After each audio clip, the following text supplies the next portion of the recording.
안녕하십니까. 유한타증권 투자전략팀의 김우정입니다. 오늘은 펀드 시장에 대해서 말씀을 드리려고 합니다. 펀드 시즌 3이라고 제가 지금 이름을 지었는데요. 간략히 말씀드리면 펀드 시장 1은 2004년부터 2011년경까지의 고성장을 했던 시기죠. 그러니까 주식형 펀드로 국내 주식형 펀드, 해외 주식형 펀드로 자금이 들어오면서 우리나라 펀드 시장이 급성장을 하게 됩니다. 하지만 2012년 이후에는 글로벌 금융 위기 때 겪었던 손실의 경험이 트라우마가 되면서 국내 주식형 펀드 시장 규모가 계속 줄어들었습니다. 특히 액티브 주식 펀드 같은 경우에는 계속적으로 규모가 줄어들고 있는 상황입니다. 2004년부터 사실 인덱스 펀드, ETF가 성장이 됐는데 그 펀드 같은 경우에도 2019년까지가 고성장을 했고 그 이후에는 약간 정체된 시기였는데요. 2020년 코로나19 팬데믹을 거치면서 투자자들이 다시 펀드 시장에 좀 들어오고 있는 모습이 나타나고 있습니다.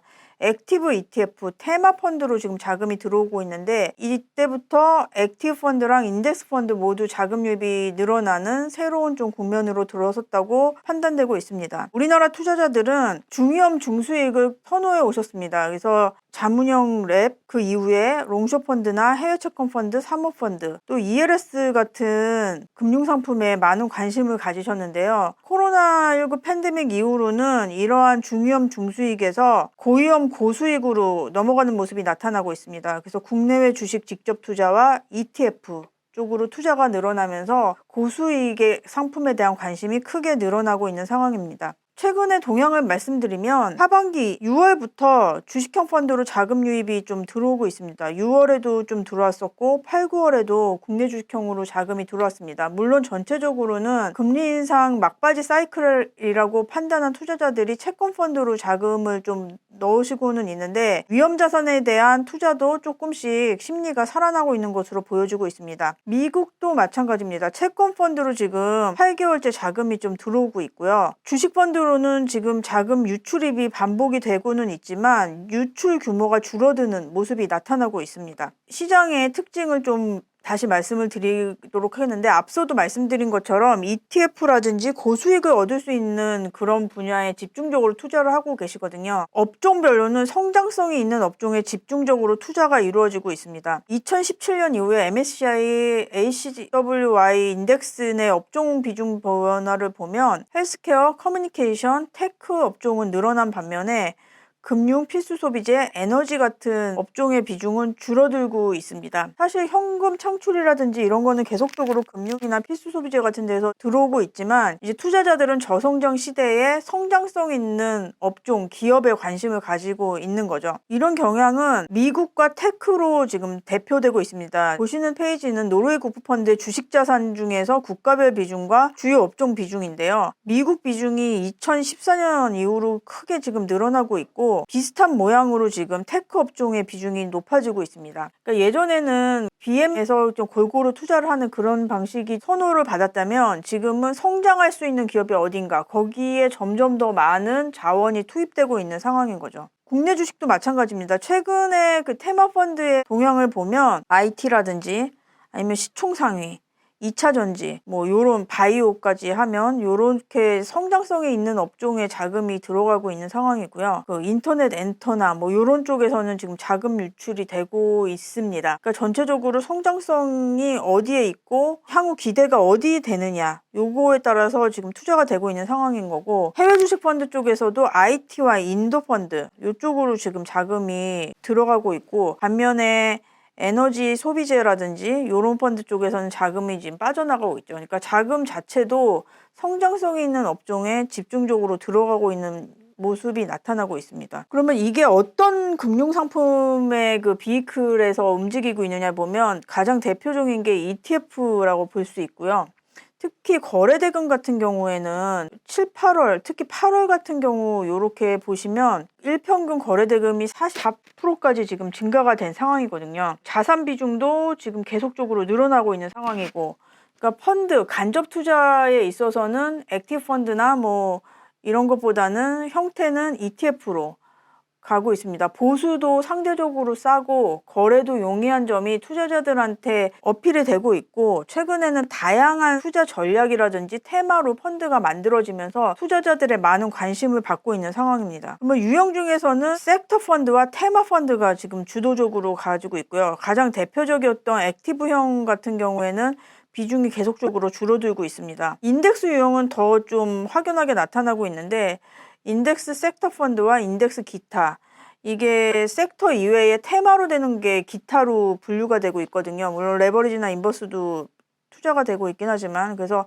섹터와 기타 전략이 점점 중요성을 가지고 있고, 가장 대표 지수였다고 할 수 있는 코스피 200 같은 경우도 지금 비중은 줄어들고 있는 상황입니다. 그러면 2022년과 2023년도에 어떤 펀드들이 주로 만들어졌는지 말씀드리도록 하겠습니다. 2022년에는 지수, 액티브, ESG 같은 테마로 많이 펀드가 만들어졌고, 2023년에는 세제혜택, 기타 유형, 액티브 펀드, 2차전지, 성과연동, 소부장 펀드 같은 경우가 많이 만들어졌습니다. 정책적으로 세제혜택 펀드가 만들어졌기 때문에 2023년에는 세제혜택 펀드 숫자가 좀 많았는데요. 그걸 제외한다면 여러 가지 다양한, 기타에는 다양한 그 테마 전략들이 들어가 있거든요. 다양한 전략과 액티브 펀드, 2차전지 같은 테마로 펀드들이 많이 신규로 만들어진 것을 알 수 있습니다. 국내 액티브 펀드 같은 경우는 규모 같은 경우에는 계속적으로 지금 늘어나고 있고, 해외 액티브 펀드 같은 경우에도 계속적으로 늘어나고 있습니다. 근데 상대적인 규모를 보면 국내 액티브 ETF 규모가 더 크다고 말씀을 드릴 수 있고요. 구체적으로 예를 들면 사실 상반기에 많이 화제가 됐던 2차전지 펀드 같은 경우에는 7월경에 관련 업종이 상승세를 보일 때는 누적 순유입이 좀 약간 주춤하면서 환매가 좀 있었습니다. 9월, 8월 같은 경우에는 좀 약간 저평가가 됐다고 생각이 들면서 다시 자금 유입이 되는 상황이 나타나고 있습니다. 근데 관련 업종의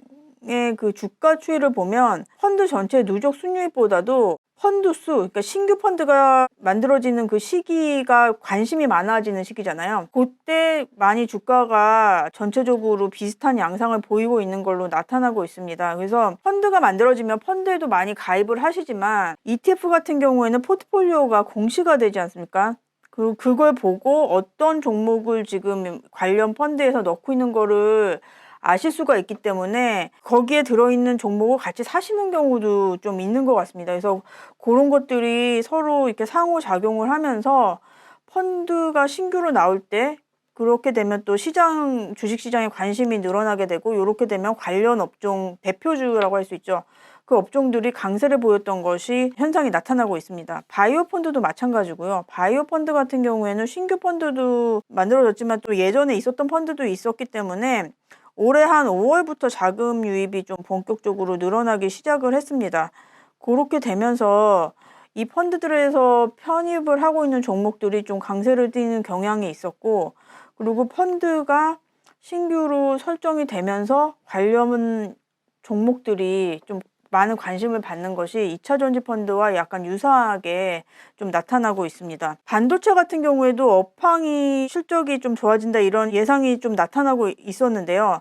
그것과 마찬가지로 지금 반도체 펀드에는 자금이 좀 들어오는 모습이 나타났고요. 이렇게 우상향하고 있고, 관련 종목 중에서 한미반도체 같은 경우도 강세를 좀 보였죠. 그리고 반도체 펀드도 계속 신규 설정이 되고 있는 상황이고요. 그래서 이런 것들이 예전에는 업종이 ETF에 영향을 주는 경우가 있었다면, 이제는 ETF가 설정이 되고 포트폴리오가 공개가 되면서 이것들이 또 시장에 또 영향을 주는, 서로 상호작용이 점점 강해지는 이런 패턴이 2023년도에 특징적이라고 좀 말씀을 드릴 수 있습니다. 여기까지 그 ETF 시장에 대해서 말씀을 드렸고, 미국 ETF랑 미국 액티브 ETF의 상황인데요. 물론 미국 같은 경우에도 액티브 ETF 시장도 커지고 있고, 그 주식 펀드 안에서도 액티브 ETF 비중은 커 나가고 있습니다. 하지만 전체적인 비중 같은 걸 보면 우리나라가 훨씬 더 영향력이 큰 상황이고요. 미국은 워낙 큰 시장이고,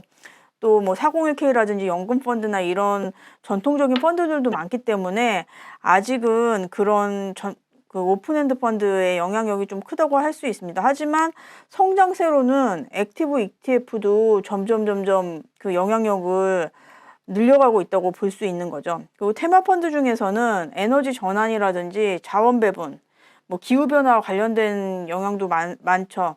그러니까 그런 펀드들이 가장 좀 메인 펀드로 지금 운용이 되고 있습니다. 물론 전체적인 자금 유입 같은 경우는 지금 자금 유출이 되고 있는 상황인데 워낙 그 2021년 요때가 그 자금이 많이 들어왔었기 때문에, 그리고 지금 미국 주식시장의 전망이 좀 좋지 않은 상태여가지고 자금 유입은 이렇게 강하지 않은 상황입니다. 미국 액티브 ETF의 가장 대표적인 게 사실 아크 이노베이션이었는데요. 아크 이노베이션 같은 경우는 변동성이 굉장히 큰 펀드이기 때문에 뭐 상위 1% 들어갔다가 그 다음엔 하위 1% 들어가는 식으로 변동성이 크고, 이에 따라서 위험 관리에 대한 지적이 굉장히 많이 되고 있거든요. 그래서 이런 것들 때문에 아크 이노베이션의 그 영향력은 예전보다는 좀 줄어들었고 테마 펀드에 영향을 주고 있다, 이렇게 보시면 될 것 같습니다. 다음으로는 목표전환 펀드나 손익차등형 상품, 시총상위주 펀드 같은 최근 2023년도에 많은 관심을 갖는 상품에 대해서 제가 좀 자료를 작성했는데 관심 있으신 분은 읽어보시면 좋을 것 같습니다. 그리고 자료 뒷부분은 각각의 펀드랑 테마 펀드, 테마 ETF 뭐